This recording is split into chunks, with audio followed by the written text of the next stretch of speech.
Hello दोस्तों, कैसे हैं आप लोग। आई होप आप सभी लोग स्वस्थ होंगे, हैप्पी होंगे। तो दोस्तों, आज का एक वीडियो जो वीडियो है बहुत ही ज़्यादा इंटरेस्टिंग होने वाला है, बहुत ही ज़्यादा मज़ेदार होने वाला है।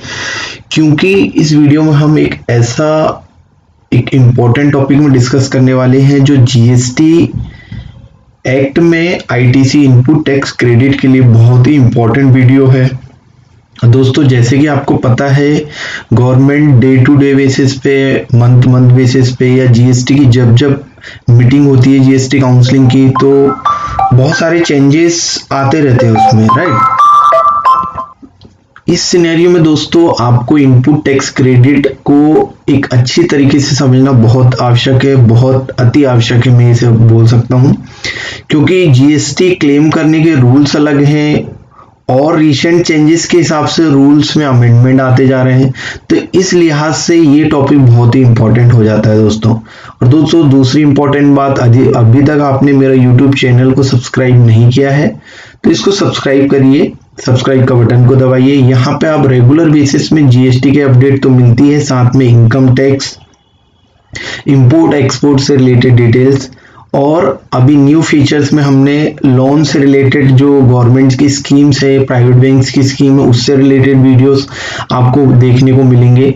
साथ ही साथ अकाउंटिंग, जीएसटी और टैक्सेशन से रिलेटेड वीडियोस तो इसमें रेगुलर बेसिस में आते ही रहते हैं। तो चलिए दोस्तों, शुरू करते हैं। तो दोस्तों, आप में से बहुत सारे लोगों के मेरे प्रीवियस वीडियो मैंने बनाए थे जीएसटी के आईटीसी के ऊपर। बहुत सारा लोगों का कमेंट था कि आईटीसी के रूल्स क्या है और कैसे अभी रिसेंट चेंजेस को कैसे अप्लीकेबल है। तो इन सब चीजों के बारे में हम डिस्कस करने वाले। तो सबसे पहले दोस्तों, हम डिस्कस करते हैं कि आईटीसी होता क्या है और इसे क्लेम कौन कर सकता है, राइट। तो दोस्तों, आईटीसी का फुल फॉर्म है इनपुट टैक्स क्रेडिट, और इनपुट टैक्स क्रेडिट वही पर्सन क्लेम कर सकता है जो जीएसटी एक्ट के अंदर रजिस्टर्ड है, और साथ साथ ऐसे टैक्स पेयर जिनका काम टैक्सेबल सर्विस या गुड्स को खरीदना या बेचना है। ऐसे टैक्स पेयर जो एग्जेम्प्ट सर्विस प्रोवाइड करते हैं, एग्जेम्प्टेड गुड्स में डील करते हैं या नील रेट के गुड्स में डील्स करते हैं, तो इनको जो परचेस में उन्होंने टैक्स पे किया है जीएसटी का, उसका क्रेडिट उनको नहीं मिलने वाला। हाँ, आपकी आउटपुट सर्विस और आउटपुट गुड सप्लाई यदि टैक्सेबल है तो ही आपको परचेस में पे किया हुआ जीएसटी का आईटीसी मिलेगा। अब दूसरी कंडीशन ये है दोस्तों कि आईटीसी कब अवेलेबल होगा हमको, कब हम उसका यूज कर सकते हैं हमारी आउटपुट लायबिलिटी को पे करने के लिए। तो उसके लिए दोस्तों, पहले सिंपल हम समझते हैं कि आईटीसी के बेसिक रूल्स क्या है क्लेम करने के। तो who can claim the ITC? ITC can be claim by a person registered under GST only if he fulfil all the condition as prescribe. क्या क्या कंडीशन आपको फुलफिल करनी पड़ेगी आईटीसी को क्लेम करने के लिए। इसके बाद हम ऑनलाइन पोर्टल के फीचर्स, आईटीसी के फीचर्स में भी जाएंगे, पर बेसिकली हम थियोरेटिकल इसको समझ लेते हैं कि थियोरेटिकल हमारे पास क्या क्या डॉक्यूमेंट इन पोजीशन और क्या इंपॉर्टेंट थिंग और डॉक्यूमेंट हमारे पास और रूल्स हमको फुलफिल करना चाहिए। तो चलिए शुरू करते हैं। पहला, the dealer should be in position of tax invoice. आपके हाथ पे टैक्स इनवॉइस होना चाहिए। यदि आपने किसी से गुड्स खरीदा है, ठीक है, तो आपके पास आपका टैक्स इनवॉइस होना चाहिए, पहली कंडीशन ओरिजिनल। दूसरा, the said goods and service has been received. मतलब गुड्स आपने किसी से खरीदा है या किसी को भेजा है तो उसको गुड्स मिल जाना चाहिए। आपने किसी से परचेज किया तो आप तक गुड्स सक्सेसफुली आ जाना चाहिए, और सर्विस आपने दी तो सक्सेसफुली सर्विस रेंडर्ड हो जाना चाहिए।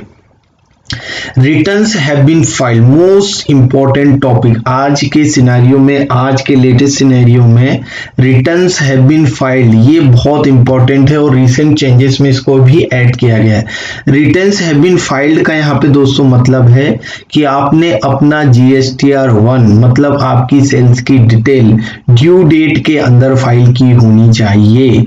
यदि आप क्वार्टरली स्कीम के अंदर सप्लायर हैं या सर्विस प्रोवाइडर है, आपने जीएसटी की क्वार्टरली स्कीम को अडॉप्ट किया है, तो आपने अपना जीएसटीआर 1, इसका मतलब है सेल्स की समरी, 13 तारीख के 12 बजे के पहले तक के आपने फाइल कर देना चाहिए। किसी की 13 होती है, किसी की 12 होती है, अलग अलग स्टेट वाइज डिफर करती है, लेकिन आप ये समझ लीजिए ड्यू डेट के पहले आपने फाइल किया होना चाहिए, और आपका GSTR1 का जो रिटर्न है वो भी ड्यू डेट के अंदर आपने फाइल की होना चाहिए। दूसरी बात, यदि आपने ड्यू डेट के अंदर GSTR1 फाइल किया हुआ है तो आपके सामने वाले के GSTR2B में आपका सेल्स का इनवॉइस एज अ उसको परचेजर का इनवॉइस शो होगा, जिससे वो ITC क्लेम कर सकता है। दूसरा सिनेरियो, जिससे आपने परचेज किया है, यदि उसने ड्यू डेट के अंदर आपका रिटर्न सेल्स फाइल किया है, क्वार्टरली की डेट होती है 13, मंथली की होती है 10, तो आपको GSTR2B में शो होगा और आप उसका क्रेडिट ले सकते हैं, राइट। और वो GSTR2B का जो भी क्रेडिट होता है वो ऑटो पॉपुलेटेड आता है, आप उसको 5% के हिसाब से चेंजेस कर सकते हैं। अब इसमें जो प्रॉब्लम्स है उसके बारे में हम आगे डिस्कस करेंगे, अभी अपन प्योरली रूल्स के हिसाब से बात कर रहे हैं, आगे लॉजिक के हिसाब से बात करेंगे, राइट। चौथा पॉइंट इसमें है, the tax charge has been paid to the government by the supplier. इसका मतलब है जिससे भी आपने गुड्स खरीदा है या जिसने आपको गुड्स सप्लाई किया उसने अपना रिटर्न टाइम पे भर के गवर्नमेंट को पेमेंट कर दिया होना चाहिए। अब ये आपकी जिम्मेदारी तो नहीं कि आप उसको टैक्स भरने को बोले, ये बोल सकते हैं कि एक जबरदस्ती ये यहाँ पे पॉइंट डाल दिया गया है गवर्नमेंट के थ्रू। ये एक परचेजर का काम नहीं है ना भाई, मैं उससे परचेज कर रहा हूँ, मैंने अपना टैक्स उसको दे दिया, अब वो पे कर रहा है नहीं कर रहा है ये मेरी रिस्पॉन्सिबिलिटी नहीं है ना, ये तो गवर्नमेंट की रिस्पॉन्सिबिलिटी कि उससे पे करवाए। मैं इंचार्ज नहीं हूं ना, I am not a government, और मैं उसको नहीं बोल सकता ना, मैंने तो भाई परचेज किया, मैंने पैसे दे दिया, GST के भी पैसे दे दिया, सभी का पैसा दे दिया, अब वो नहीं फाइल करेगा या नहीं पे करेगा उसमें मेरी प्रॉब्लम्स नहीं है, तो हम यहाँ पे लड़ सकते हैं। रिटर्न फाइल में भी हम लड़ सकते हैं यदि हमने सब कुछ फुलफिल किया है, हमने पेमेंट टाइम पे किया है, हमारे पास टैक्स इनवॉइस है, और तो हम तो क्रेडिट ले सकते हैं। पर गवर्नमेंट ने ये जबरदस्ती रूल अपने में पैनिक करने के लिए डाला है। अब नेक्स्ट पॉइंट पे आते हैं, when good are receive in installment, मतलब कहीं पे क्या होता है जब आप कोई मशीन परचेज करते हैं या ऐसा कोई गुड्स परचेज करते हैं जो इंस्टॉलमेंट में या खेप में या वो टुकड़े टुकड़े में आता है, तो जब तक फाइनल इंस्टॉलमेंट नहीं हो जाता, फाइनल लॉट नहीं मिल जाता, तब तक आप ITC क्लेम नहीं करते। इसका मतलब कंप्लीट गुड रिसीट होने पे ही आपको ITC मिलेगा। अब अगला पॉइंट में आते हैं, no ITC will be allowed, no ITC will be allowed if depreciation has been claimed on the tax component of capital goods। यदि आप कोई भी गुड्स जो कैपिटल नेचर का है, इसका मतलब कैपिटल नेचर का मतलब होता है कि ऐसा खर्चा जो आपके प्रॉफिट एंड लॉस अकाउंट पे ऐसा खर्चा एक्सपेंसेस नहीं आता, आपकी एसेट का पार्ट है जो लॉन्ग टर्म के लिए आप यूज करने वाले हो, जिसको बोलते हैं कैपिटल गुड्स, जैसे प्लांट एंड मशीनरी, फर्नीचर्स या आप कार या ऐसे कोई बिजनेस की चीजें जो लॉन्ग टर्म में यूज होती है, जो आपकी एसेट्स कहलाती है। यदि आप उसमें डेप्रिसिएशन चार्ज कर रहे हो तो आप ITC क्लेम नहीं कर सकते, और यदि आप उसमें डेप्रिसिएशन चार्ज नहीं कर रहे हैं तो आप ITC क्लेम कर सकते हैं। तो ये हो गए कुछ बेसिक से रूल्स। अब अपन आगे बढ़ते हैं, ठीक है। ये हो गया आपके कुछ बेसिक से रूल जो अपन ने डिस्कस किए, राइट। अब कुछ चीजें जो इंपॉर्टेंट हम डिस्कस करने वाले हैं, हम आपको बता रहे हैं, जो हम आगे डिस्कस करने वाले हैं, जो मोस्ट इंपॉर्टेंट चीज है वो है GSTR2B के बारे में, जो हम अभी डिस्कस करेंगे, राइट। तो दोस्तों अभी एक new era input tax credit में गवर्नमेंट ने इंट्रोड्यूस किया है। बिफोर 2B 2A था, आप सभी लोग उससे वेल अवेयर है। पहले हम लोग क्या करते थे, हमने जितना भी परचेज किया है हम 2A में चेक करते थे, उस हिसाब से हम क्रेडिट यूटिलाइज कर लेते थे। पर अभी गवर्नमेंट ने चेंजेस ला दिया है, उन्होंने बोला है कि दोस्तों देखो GSTR2B में जो भी बिल्स आपको दिखेंगे हम उसी का क्रेडिट आपको देंगे और हम ऑटो पॉपुलेटेड GSTR3B में ले लेंगे।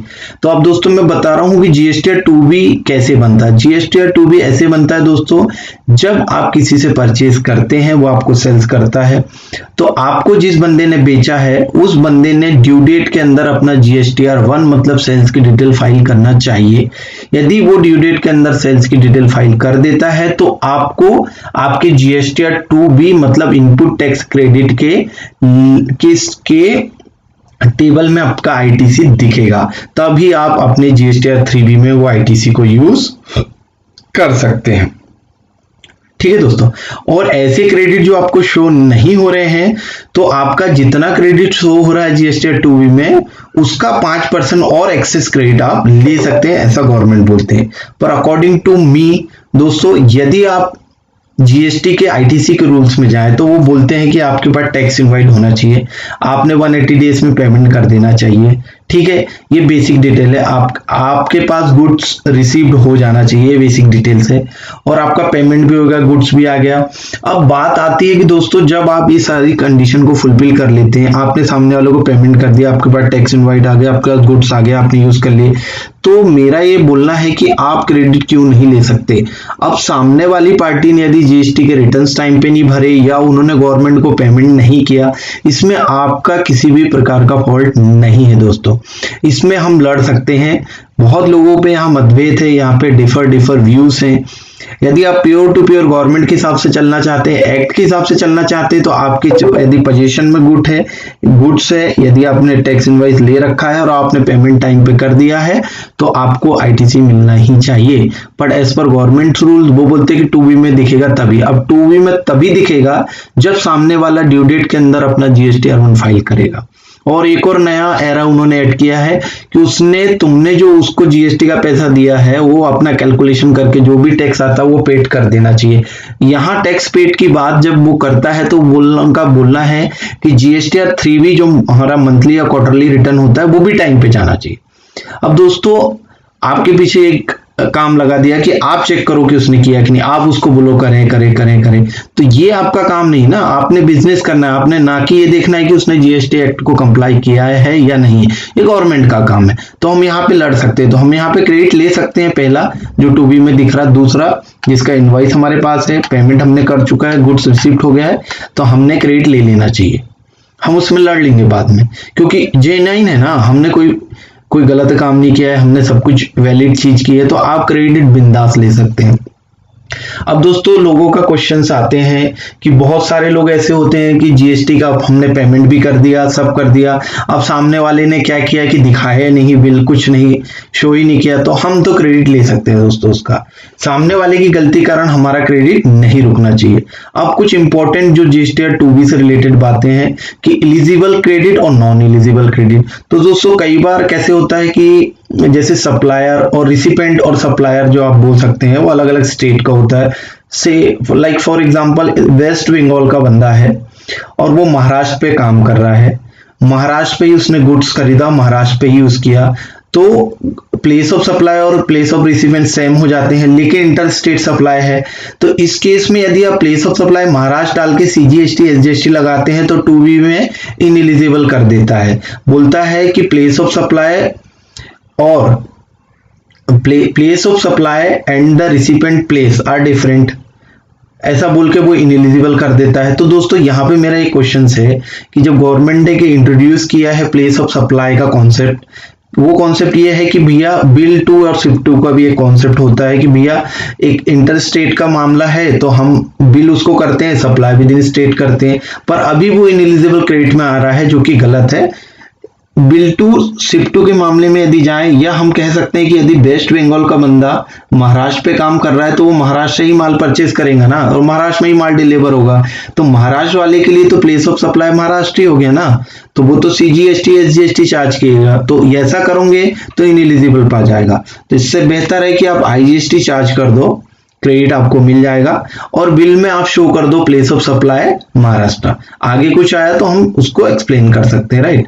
और भी जीएसटी 2B में जैसे कैपिटल गुड्स का आईटीसी आपको दिखता है, हाँ, तो आपको वहां पे चेक करना है कि जैसे मोटर कार का नहीं मिलता, पर्सनल यूज की चीजों का नहीं मिलता, एग्जेम्प्टेड सप्लाई के लिए परचेज का नहीं मिलता, तो ये सब चीजें चेक करके अदर देन कैपिटल गुड्स है जिसको आप डेप्रिसिएशन क्लेम नहीं करना चाहते हैं, तो दोस्तों उस केस में आप पूरे जीएसटी का क्रेडिट ले सकते हैं, पर उस जीएसटी वाले अमाउंट पे डेप्रिसिएशन आपको नहीं मिलेगा।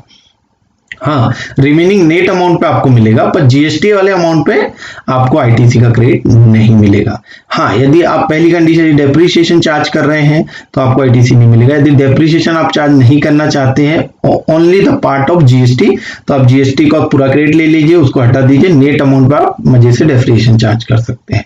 दूसरा, अब जीएसटी 2B सभी लोग ने ड्यू डेट में यदि फाइल कर दिया है तो वो 13 तारीख जो डेट होती है 10, उसके अगले दिन ही आपको 12 बजे के बाद से आपको GSTR 2B में आपके बिल शो हो जाएंगे और आप आपका क्रेडिट ले सकते हैं। तो बेसिक डिटेल जो यदि GSTR 2B के हिसाब से चलते तो क्या होगा, ITC का रूल, सप्लायर ने आपका ड्यू डेट पे GSTR 1 फाइल करना चाहिए, ड्यू डेट पर GSTR 3B फाइल करना चाहिए।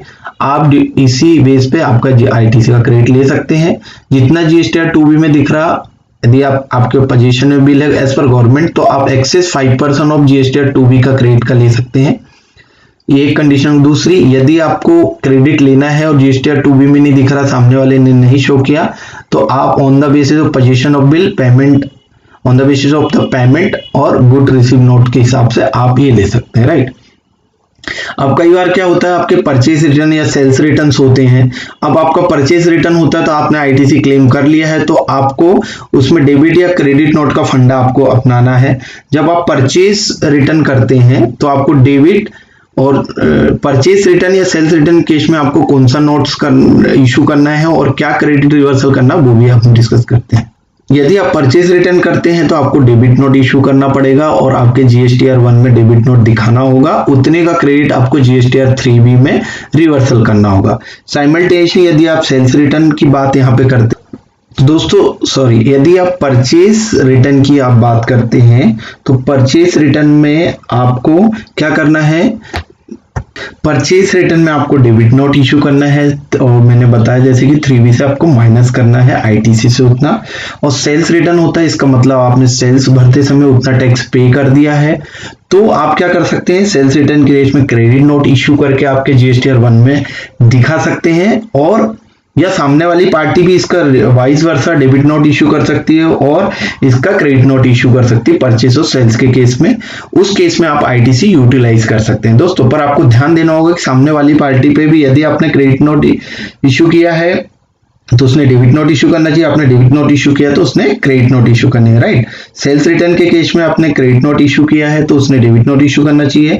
परचेज रिटर्न केस में आपने डेबिट नोट इशू किया है तो उसने क्रेडिट नोट इशू करना चाहिए, जो आपके GSTR 2B में दिखेगा। और आपको परचेज का GSTR 2B से माइनस करना है और सेल्स का आपको यूज करना है, मतलब क्लेम करना है, राइट।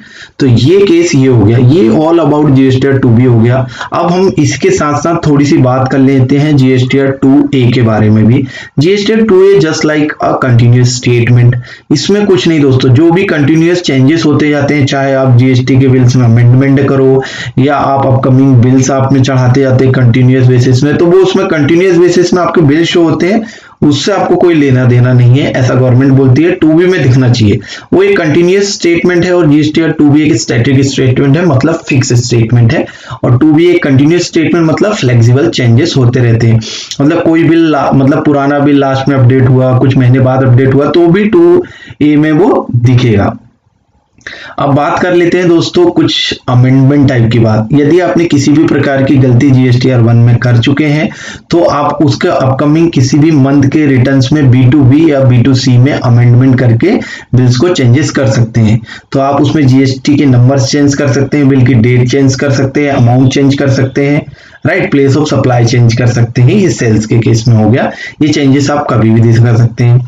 और दोस्तों एक और चीज, यदि आप एक और चीज होती है GST में ITC से रिलेटेड, यदि फाइनेंशियल ईयर फॉर एग्जांपल हम बात करते हैं 20-21 रिलेटेड किसी भी परचेज का बिल जो ITC आपको नहीं दिख रहा है, तो आप सप्लायर से रिकंसिलिएशन बना के कांटेक्ट कर सकते हैं। मैक्स टू मैक्स वो ईयर एंड होने के 6 मंथ, मतलब जैसे 31 मार्च 2021 अभी खत्म हुआ है, तो 30 सितंबर तक उसे एनी हाउ उसको अपनी GSTR 1 में दिखाना होगा, जिसके माध्यम से आप उसका क्रेडिट यूटिलाइज कर सकते हैं। यदि आफ्टर 6 मंथ के बाद वो दिखाता है आपको फाइनेंशियल ईयर 20-21 के बिल्स, तो उसका ITC आपको नहीं मिलेगा। तो दोस्तों ये था all about GSTR 2B 2A और ITC से रिलेटेड चीजें। इससे रिलेटेड आपको किसी भी प्रकार का क्वेश्चन या क्वेश्चनरीज या किसी भी प्रकार का डाउट है, बेझिझक आप मेरे को कमेंट करिए, मैं उसमें बेशक और हर्षक बोल सकते हैं, कोशिश करूंगा कि आपके क्वेश्चंस का आंसर मैं दे पाऊं। ठीक है दोस्तों, तो thank you so much for watching this video. I hope कि ये आपका काम आ सके, ये वीडियो काम आया ही होगा, या अब कोई डाउट होगा तो आप डेफिनेटली पूछ लीजिए, कोई दिक्कत वाली बात नहीं है। Thank you so much.